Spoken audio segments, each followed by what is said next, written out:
ಯಾರು ಹಣೆಗೆ ವಿಭೂತಿಯನ್ನು ಧರಿಸ್ತಾರೆ ಅವರಿಗೆ ಈಶ್ವರ ಸಕಲ ಐಶ್ವರ್ಯಗಳನ್ನು ದಯಪಾಲಿಸ್ತಾನಂತೆ. ಮನಸ್ಸಿನ ಮೇಲೆ ಅಧಿಪತ್ಯ ಸಾಧಿಸಲು ಶಿವನ ವಿಭೂತಿ ಸಹಕಾರಿಯಾಗಿದೆ. ಅಂದರೆ ನಿರಂತರವಾಗಿ ವಿಭೂತಿಯನ್ನು ಧರಿಸ್ತಾ ಬಂದಲ್ಲಿ ಶಿವನು ಅವರಿಗೆ ಅವರ ಮನಸ್ಸನ್ನು ಹತೋಟಿಯಲ್ಲಿಡುವಂತಹ ಶಕ್ತಿಯನ್ನು ನೀಡ್ತಾನೆ. ಯಾವುದೇ ಕೆಡುಕು ಮಾಡತಕ್ಕಂಥ ಮನಸ್ಥಿತಿ, ಇತರರಿಗೆ ತೊಂದರೆ ನೀಡುವ ಮನೋಭಾವ, ಅಸಹ್ಯಕರವಾದ ಯೋಚನೆಗಳಿಂದ ದೂರ ಇರುವಂಥ ಶಕ್ತಿಯನ್ನು ವಿಭೂತಿ ನಮಗೆ ನೀಡುತ್ತೆ. ವಿಭೂತಿಯನ್ನು ಧರಿಸಿದರೆ ನಮಗೆ ಮನಸ್ಸಿನ ಮೇಲೆ ಅಧಿಪತ್ಯ, ಧನ ಮತ್ತು ಸಂಪತ್ತು, ಸಂತಾನಾಭಿವೃದ್ಧಿ, ಗೃಹ, ವಾಹನ, ವಸ್ತುಗಳು, ಬಂಗಾರ ಮೊದಲಾದ ಧಾತುಗಳು ಮತ್ತು ಐಶ್ವರ್ಯವನ್ನು ಈಶ್ವರ ದಯಪಾಲಿಸ್ತಾನಂತೆ. ವಿಭೂತಿಗೆ ಸಂಬಂಧಪಟ್ಟಂತೆ ಮಾತಾಡ್ತಾ ಇರಬೇಕಾದ್ರೆ ಶಿವಪುರಾಣದಲ್ಲಿರ್ತಕ್ಕಂಥ ಈ ಒಂದು ಪದ್ಯ ನೆನಪಾಗುತ್ತೆ. ಶಿವಪುರಾಣದಲ್ಲಿ ವಿಭೂತಿ ಇಲ್ಲದ ಹಣೆ ಶಿವನಿಲ್ಲದ ದೇವಾಲಯ ಅಂತಲೇ ವರ್ಣನೆ ಮಾಡಿದ್ದಾರೆ. ಅದಕ್ಕೆ ಸಂಬಂಧಪಟ್ಟ ಒಂದು ಪದ್ಯ ಬಹಳ ಚೆನ್ನಾಗಿದೆ, ಕೇಳಿ. ದಿಗ್ಭಸ್ಮರಹಿತಂ ಫಾಲಂ ದಿಗ್ಗ್ರಾಮಮ ಶಿವಾಲಯಂ ದಿಗ್ನೀಶಾರ್ಚನನ್ ಜನ್ಮ ದಿಗ್ವಿದ್ಯಾಂ ಅಶಿವಾಶ್ರಯಂ. ಅಂದರೆ ದಿಗ್ಭಸ್ಮರಹಿತಂ ಫಾಲಂ, ಇಲ್ಲಿ ದಿಗ್ ಅಂದರೆ ಚಿ ಅಂತ ಅರ್ಥ, ಫಾಲಂ ಅಂದರೆ ಹಣೆ. ವಿಭೂತಿ ಹಣೆಯಲ್ಲಿಲ್ಲ ಅಂತಂದರೆ ಛಿ ಅಂತ ಹೇಳ್ತಾರೆ ಶಿವಪುರಾಣದಲ್ಲಿ. ಊರಿನಲ್ಲಿ ಶಿವಾಲಯ ಇಲ್ಲದೆ ಹೋದರೆ, ಅಂದರೆ ದಿಗ್ಗ್ರಾಮಮ ಶಿವಾಲಯಂ, ಯಾವ ಊರಿನಲ್ಲಿ ಶಿವಾಲಯ ಇರೋದಿಲ್ವೋ ಆ ಊರಿಗೆ ಯಾವುದೇ ಪಾವಿತ್ರತೆ ಇಲ್ಲ, ಛಿ ಅಂತ ಅರ್ಥ. ದಿಗ್ನೀಶಾರ್ಚನನ್ ಜನ್ಮ, ಯಾವುದೇ ವ್ಯಕ್ತಿಯಾದರೂ ಸಹ ಅವನಿಗೆ ಕನಿಷ್ಠ ಭಕ್ತಿ ಇಲ್ದಿದ್ರೂ ಪರವಾಗಿಲ್ಲ, ಮಾತಿಗಾದರೂ ಶಿವ ಅಂತ ಕರೀಲಿಲ್ಲ ಅಂತಂದರೆ ಅವನ ಜನ್ಮ ದಂಡ ಅಂತ ಹೇಳ್ತಾರೆ. ದಿಗ್ವಿದ್ಯಾಂ ಅಶಿವಾಶ್ರಯಂ ಅಂದರೆ ಯಾವ ಮಕ್ಕಳಿಗೆ ಕಲಿಸ್ತಕ್ಕಂಥ ವಿದ್ಯೆಯಲ್ಲಿ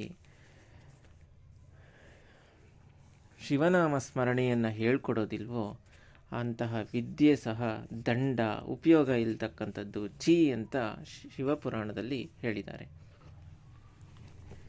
ವಿಭೂತಿ ಮೊದಲು ಶೈವ ಶಾಕ್ತ ಸಂಪ್ರದಾಯದಿಂದ ಪ್ರೇರಣೆಯಾದಂತಹ ಲಿಂಗಾಯತ ಧರ್ಮದಲ್ಲಿ ಹೆಚ್ಚಾಗಿ ಬಳಸ್ತಾ ಇದ್ರು, ವಿಭೂತಿಯನ್ನು ಇಟ್ಕೊಳ್ತಾ ಇದ್ರು. ಅದಲ್ಲದೆ ಗಂಡ ಸತ್ತು ಹೋದಂತಹ ವಿಧವಾ ಸ್ತ್ರೀಯರು ಸಹ ವಿಭೂತಿಯನ್ನು ಧರಿಸ್ತಾ ಇದ್ರು. ಉಳಿದವರು ಹೆಚ್ಚಾಗಿ ವಿಭೂತಿಯನ್ನು ಬಳಸ್ತಾ ಇರಲಿಲ್ಲ, ತುಂಬ ಅಪರೂಪ ಆಗಿತ್ತು. ಆದರೆ ಸಾಯಿಬಾಬಾ ಹೆಚ್ಚು ಜನಪ್ರಿಯರಾಗಿ ವಿಭೂತಿಯನ್ನು ಧರಿಸೋದರ ಮಹತ್ವದ ಬಗ್ಗೆ ಮತ್ತು ಅದರಿಂದ ಇರುವಂತಹ ಅನಾರೋಗ್ಯವನ್ನು ಗುಣಪಡಿಸ್ತಕ್ಕಂಥ ಶಕ್ತಿ, ಕಾಯಿಲೆ ವಾಸಿಯಾಗುತ್ತೆ ಅನ್ನುವಂಥದ್ದನ್ನು ಯಾವಾಗ ಪ್ರಚಾರ ಮಾಡ್ತಾ ಬಂದರೋ, ಹತ್ತಿರ ಬಂದ ಸಾವು ಸಹ ದೂರ ಆಗುತ್ತೆ ಅಂತ ಯಾವಾಗ ಜನಗಳಲ್ಲಿ ಜಾಗೃತಿ ಮೂಡಿಸಿದರೋ ಆವಾಗಿನಿಂದ ವಿಭೂತಿ ಇಟ್ಕೊಳ್ಳುವಂತಹ ಜನಗಳ ಸಂಖ್ಯೆ ಜಾಸ್ತಿ ಆಯಿತು.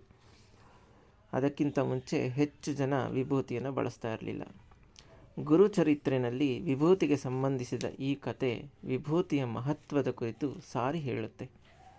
ಒಮ್ಮೆ ಒಬ್ಬ ಬ್ರಾಹ್ಮಣ ತನ್ನ ಮೈಗೆ, ಭುಜಗಳಿಗೆ, ಹಣೆ, ಎದೆ ಎಲ್ಲ ಕಡೆ ವಿಭೂತಿಯನ್ನು ಧರಿಸಿ ಕಾಡಿನ ಮಾರ್ಗದಲ್ಲಿ ನಡೆದು ಹೋಗ್ತಾ ಇರ್ತಾನೆ. ಆಗ ಶಾಪದ ಕಾರಣದಿಂದ ಬ್ರಹ್ಮರಾಕ್ಷಸನ ರೂಪ ಹೊಂದಿ ಕಾಡಿನಲ್ಲಿ ಸಿಕ್ಕ ಮನುಷ್ಯರು, ಪ್ರಾಣಿಗಳನ್ನು ತಿಂದು ಬದುಕ್ತಾ ಇದ್ದಂಥ ಒಬ್ಬ ಬ್ರಹ್ಮರಾಕ್ಷಸ ಈ ಬ್ರಾಹ್ಮಣನ ಹಿಡಿದು ತಿನ್ನೋದಕ್ಕೆ ಹೋಗ್ತಾನೆ. ಈ ಬ್ರಾಹ್ಮಣ ತನ್ನ ಮೈಗೆಲ್ಲ ವಿಭೂತಿ ಹಚ್ಕೊಂಡಿರ್ತಾನೆ. ಯಾವಾಗ ಬ್ರಹ್ಮರಾಕ್ಷಸ ಈ ಬ್ರಾಹ್ಮಣನ ಹಿಡಿದು ತಿನ್ನೋದಕ್ಕೆ ಅಂತ ಮುಟ್ಟುತ್ತಾನೋ ಅವನ ಕೈ ಯಾವಾಗ ವಿಭೂತಿಯನ್ನು ಸ್ಪರ್ಶಿಸುತ್ತೋ ಆ ಸ್ಪರ್ಶಿಸಿದ ಮಾತ್ರಕ್ಕೆ ಬ್ರಹ್ಮರಾಕ್ಷಸನ ಶಾಪ ವಿಮೋಚನೆ ಆಗುತ್ತೆ. ಅವನು ಒಬ್ಬ ಬ್ರಾಹ್ಮಣನ ರೂಪಕ್ಕೆ ಬರ್ತಾನೆ. ಬ್ರಾಹ್ಮಣನ ರೂಪಕ್ಕೆ ಬಂದು ಆ ವಿಭೂತಿಯನ್ನು ಧರಿಸಿದ್ದಂತಹ ಬ್ರಾಹ್ಮಣನ ಕಾಲಿಗೆ ನಮಸ್ಕಾರ ಮಾಡಿ ಅಂದಿನಿಂದ ಆತ ಶಿವಭಕ್ತನಾಗಿ ಬದಲಾಗ್ತಾನೆ. ವಿಭೂತಿ ಅಥವಾ ಭಸ್ಮಕ್ಕೆ ಸಂಬಂಧಿಸಿದಂತೆ ಇನ್ನೊಂದು ವೃತ್ತಾಂತವನ್ನು ಕೇಳಿದರೆ ನಿಜಕ್ಕೂ ಮೈ ನವಿರೇಳುತ್ತೆ. ವಿಭೂತಿ ಇಷ್ಟೊಂದು ಶಕ್ತಿಶಾಲಿಯ ಅನ್ನುವಂತಹ ಆಶ್ಚರ್ಯ ನಮಗಾಗುತ್ತೆ.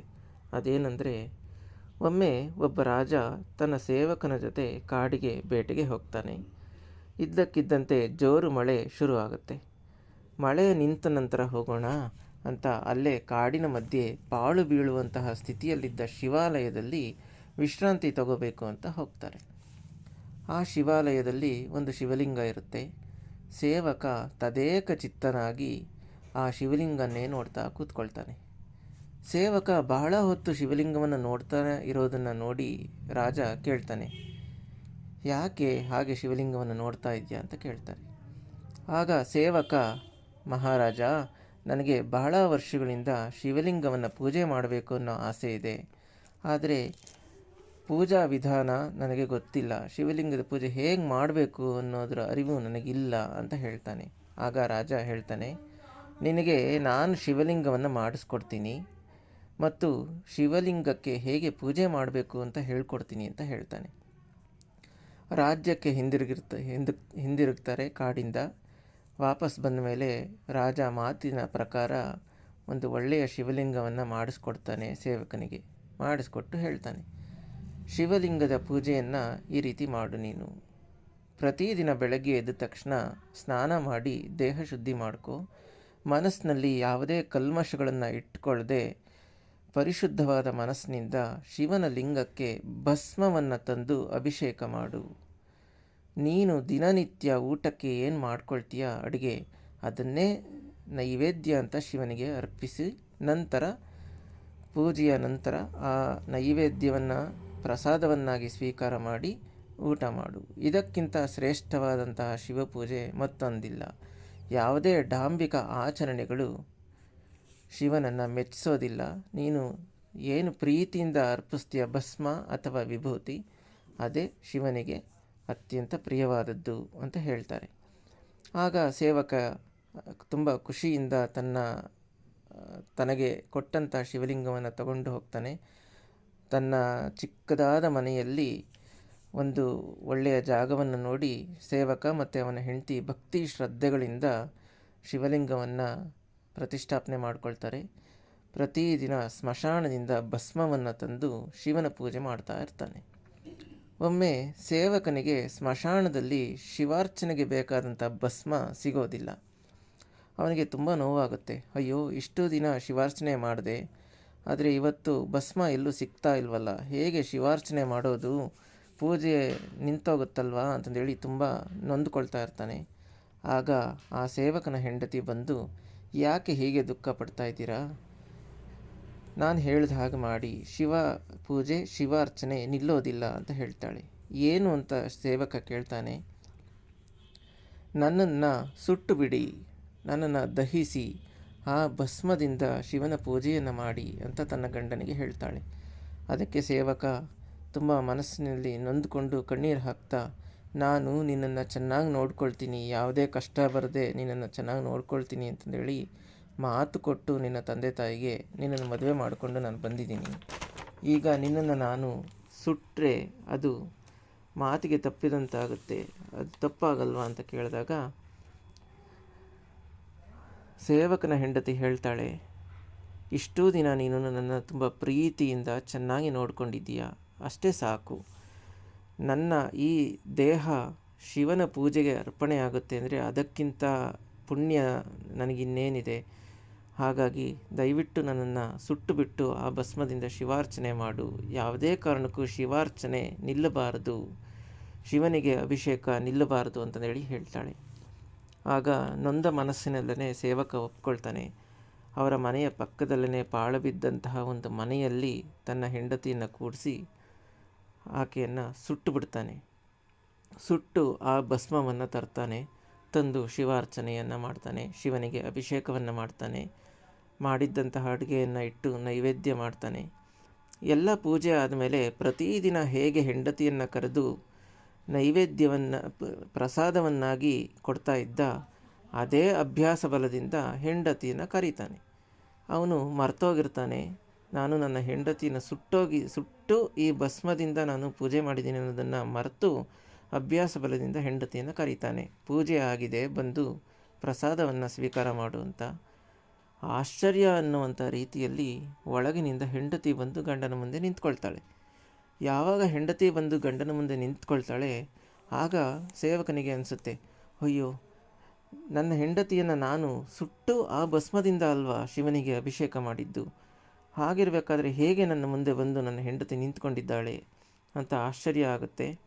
ಅವನು ಹೆಂಡತಿಯನ್ನು ಕೇಳ್ತಾನೆ, ಅಲ್ಲ, ನಾನು ನಿನ್ನನ್ನು ಸುಟ್ಟು ಅಥವಾ ದಹನ ಮಾಡಿ ಆ ಭಸ್ಮದಿಂದಲೇ ಅಲ್ವಾ ಶಿವನಿಗೆ ಅಭಿಷೇಕ ಮಾಡಿದ್ದು, ಅದು ಹೇಗೆ ನೀನು ಬಂದೆ ಅಂತ ಕೇಳ್ತಾನೆ. ಅದಕ್ಕೆ ಹೆಂಡತಿ ಹೇಳ್ತಾಳೆ, ಏನೋ ಅದೆಲ್ಲ ನನಗೇನು ಗೊತ್ತಿಲ್ಲ, ನನಗೆ ತುಂಬ ಸುಸ್ತಾಗಿತ್ತು, ಒಳಗೆ ಹೋಗಿ ಒಂದು 10 ನಿಮಿಷ ಮಲಗೋಣ ಅಂತ ಮಲಗಿದೆ, ಆದರೆ ತುಂಬ ನಿದ್ದೆ ಬಂತು, ಈಗ ನೀನು ಕರೆದಿದ್ದಕ್ಕೆ ಎಚ್ಚರ ಆಗಿ ನಿನ್ನ ಮುಂದೆ ಬಂದು ನಿಂತಿದ್ದೀನಿ ಅಂತ ಹೇಳ್ತಾಳೆ. ಆಗ ಇಬ್ಬರು ಸಂತೋಷದಿಂದ ಶಿವನ ಪ್ರಸಾದವನ್ನು ಸ್ವೀಕಾರ ಮಾಡ್ತಾರೆ. ಶಿವನ ಅಭಿಷೇಕ ಮಾಡಿದಂತಹ ಭಸ್ಮವನ್ನು ತಮ್ಮ ಹಣೆಗೆ ಧರಿಸಿ, ಪರಮೇಶ್ವರ ನಮ್ಮನ್ನು ಕಾಪಾಡು ಅಂತೇಳಿ ಅವರಿಗೆ ಕೈ ಮುಗಿದು ನಿಂತ್ಕೊಳ್ತಾರೆ. ಆಗ ಪಾರ್ವತಿ ಪರಮೇಶ್ವರರಿಬ್ಬರು ಅವರಿಗೆ ದರ್ಶನವನ್ನು ನೀಡಿ ಅವರನ್ನು ಕೈಲಾಸಕ್ಕೆ ಕರ್ಕೊಂಡು ಹೋಗ್ತಾರೆ. ಅವರ ಜನನ ಮರಣಗಳ ಚಕ್ರವನ್ನು ಕತ್ತರಿಸ್ತಾರೆ. ಅಂದರೆ ಅವರಿಗೆ ಮತ್ತೆ ಯಾವುದೇ ಜನ್ಮವಿಲ್ಲದಂತೆ ಆಶೀರ್ವಾದ ಮಾಡಿ ಶಿವನಲ್ಲಿ ಐಕ್ಯವಾಗಿಸ್ಕೊಳ್ತಾರೆ. ಅಂದರೆ ಯೋಚನೆ ಮಾಡಿ, ಕೇವಲ ಶಿವನ ವಿಭೂತಿ ಮಾತ್ರದಿಂದ ನಮಗೆ ದೇವರಲ್ಲಿ ಐಕ್ಯವಾಗುವಂತಹ ಅದೃಷ್ಟ ನಮಗೆ ಸಿಗುತ್ತೆ ಅಂತ ಅಂದಾಗ ನಾವು ಯಾಕೆ ವಿಭೂತಿಯನ್ನು ಇಟ್ಕೊಳ್ಳಬಾರ್ದು ಅಂತ ಯೋಚನೆ ಮಾಡಬೇಕು. ವಿಭೂತಿಯನ್ನು ಹೀಗೇ ಧರಿಸಬೇಕು ಅನ್ನುವಂತಹ ನಿಯಮ ಇದೆ. ನಮ್ಮ ಮಧ್ಯದ ಬೆರಳಿನಿಂದ ಮಹಾಮೃತ್ಯುಂಜಯ ಮಂತ್ರ ತ್ರಯಂಬಕಂ ಯಜಾಮಹೇ ಸುಗಂಧಿಂ ಪುಷ್ಟಿವರ್ಧನಂ ಉರ್ವಾ ರುಕಮಿವ ಬಂಧನಾತ್ ಮೃತ್ಯೋರ್ಮುಕ್ಷೀಯ ಮಾಮೃತಾತ್ ಅನ್ನುವಂತಹ ಮಂತ್ರವನ್ನು ಹೇಳಿಕೊಂಡು ವಿಭೂತಿಯನ್ನು ಧರಿಸಬೇಕು. ಇನ್ನು ಅನಾರೋಗ್ಯ ಸಮಸ್ಯೆ ಇರತಕ್ಕಂಥವ್ರು ಮಹಾಮೃತ್ಯುಂಜಯ ಮಂತ್ರವನ್ನು ಹೇಳಿಕೊಂಡು ಕ್ರಮವಾಗಿ ವಿಭೂತಿ ಧಾರಣೆ ಮಾಡ್ತಾ ಬಂದರೆ ಅವರ ಅನಾರೋಗ್ಯ ಸಮಸ್ಯೆಗಳೆಲ್ಲವೂ ಸಹ ಸಂಪೂರ್ಣವಾಗಿ ನಿವಾರಣೆ ಆಗುತ್ತೆ. ಕೆಲವರು ವಿಭೂತಿಯನ್ನು ಬಾಯಿಗೆ ಹಾಕ್ಕೊಳ್ತಾರೆ. ಅದು ಒಳ್ಳೆಯದಾ ಅನ್ನೋ ಪ್ರಶ್ನೆ ಬರುತ್ತೆ. ಖಂಡಿತ ಒಳ್ಳೆಯದು. ಯಾವಾಗ ಅಂತಂದರೆ, ಯಾವ ವಿಭೂತಿಯನ್ನು ಹಸುವಿನ ಸಗಣಿಯನ್ನು ಸುಟ್ಟು ಆ ಭಸ್ಮದಿಂದ ಶಿವನಿಗೆ ಅಭಿಷೇಕ ಮಾಡಿರ್ತಾರೆ, ಅಂತಹ ಭಸ್ಮ ಅಥವಾ ವಿಭೂತಿಯನ್ನು ಬಾಯಿಗೆ ಹಾಕ್ಕೊಳ್ಬೇಕು. ಅಂಗಡಿಗಳಲ್ಲಿ ಸಿಗ್ತಕ್ಕಂಥ ವಿಭೂತಿಯನ್ನು ತಂದು ಬಾಯಿಗೆ ಹಾಕ್ಕೊಳ್ಳೋಕೆ ಹೋಗಬೇಡಿ. ಯಾಕೆಂದರೆ ಅದು ಹೇಗೆ ತಯಾರು ಮಾಡಿರ್ತಾರೆ ಅಂತ ಯಾರಿಗೂ ಗೊತ್ತಿರೋದಿಲ್ಲ. ಇನ್ನು ಕೆಲವರಿಗೆ ಸಿಂಧೂರ, ಕುಂಕುಮ ಇಡ್ತಕ್ಕಂಥ ಪದ್ಧತಿ ಇರುತ್ತೆ.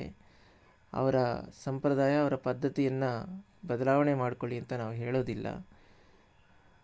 ಅದರ ಬದಲು ಸಿಂಧೂರ, ಕುಂಕುಮ ಮತ್ತು ವಿಭೂತಿ ಅಥವಾ ಭಸ್ಮ ಎಲ್ಲವನ್ನ ಮಿಶ್ರಣ ಮಾಡಿ ಇಟ್ಕೊಂಡು ಹಣೆಯ ಮೇಲೆ ಇಟ್ಕೊಳ್ಳಿ. ತುಂಬ ಒಳ್ಳೆಯದು. ವಿಭೂತಿ ಧಾರಣೆಯನ್ನು ಗಂಡು ಹೆಣ್ಣು, ದೊಡ್ಡವರು ಚಿಕ್ಕವರು ಹೀಗೆ ಯಾವುದೇ ಭೇದ ಭಾವ ಇಲ್ಲದೆ ಧರಿಸಬಹುದು. ವಿಭೂತಿ ಅಥವಾ ಭಸ್ಮಧಾರಣೆಯಿಂದ ಅಪಮೃತ್ಯು ನಿವಾರಣೆ ಆಗೋದಲ್ಲದೆ ಸಕಲ ರೋಗಗಳು ಸಹ. ಕೊನೆಯದಾಗಿ ಶ್ರೀ ಸಾಯಿ ವಿಭೂತಿ ಮಂತ್ರದೊಂದಿಗೆ ಈ ವಿಡಿಯೋವನ್ನು ಮುಕ್ತಾಯ ಮಾಡ್ತಾ ಇದ್ದೀನಿ. ಮಹಾಗ್ರಾಹ ಪೀಡಾಂ ಮಹೋತ್ಪಾತ ಪೀಡಾಂ ಮಹಾರೋಗ ಪೀಡಾಂ ಮಹಾತೀವ್ರ ಪೀಡಾಂ ಹರತ್ಯಾಶುಚೆ ದ್ವಾರಕಾಮಯಿ ಭಸ್ಮಂ ನಮಸ್ತೆ ಗುರು ಶ್ರೇಷ್ಠ ಸಾಯೀಶ್ವರಾಯ ಪರಮಂ ಪವಿತ್ರಂ ಬಾಬಾ ವಿಭೂತಿಂ ಪರಮಂ ವಿಚಿತ್ರಂ ಲೀಲಾ ವಿಭೂತಿಂ ಪರಮಾರ್ಥ ಇಷ್ಟಾರ್ಥ ಮೋಕ್ಷ ಪ್ರದಾನಂ ಬಾಬಾ ವಿಭೂತಿಂ ಇದಮಾಶ್ರಯಾಮಿ. ಧನ್ಯವಾದಗಳು.